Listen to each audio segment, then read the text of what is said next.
आपकी सो प्रभो अन्न धन और कुटुंब के मुक्ति की मुक्ति करे।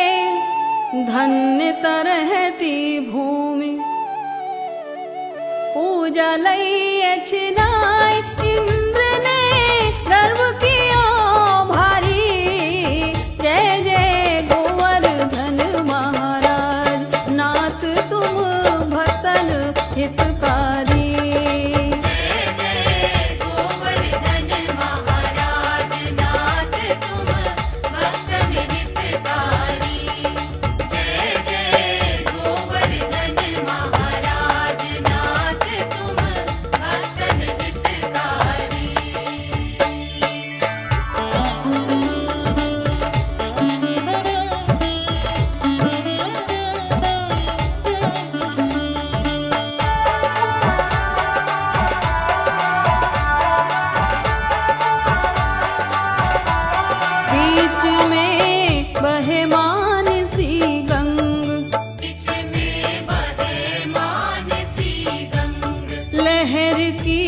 अद्भुत उठत तरंग, लहर की अद्भुत उठत तरंग, लहर की अद्भुत उठत तरंग। करे स्नान पाप होए भंग, करे स्नान पाप होए भंग, करे स्नान पाप होए भंग। वृक्षासुर को कृष्ण ने सुदीन हो धरनी पछार। वाही के कारण प्रभु सुमन सो प्रगटी धार। कार्तिक बदी अमावस्या को दीपदान भारी। जय जय गोवर्धन महाराज नाथ तुम भक्तन हितकारी।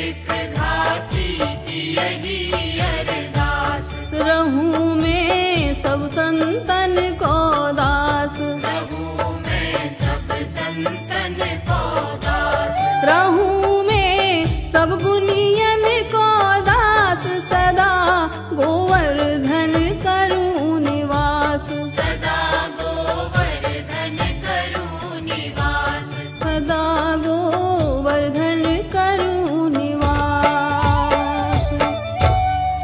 सब संतन को दास हूँ कीजे माफ कसूर। आज बार बार बर मांगे हूँ सुबन हो ब्रज की धूर। काशी राम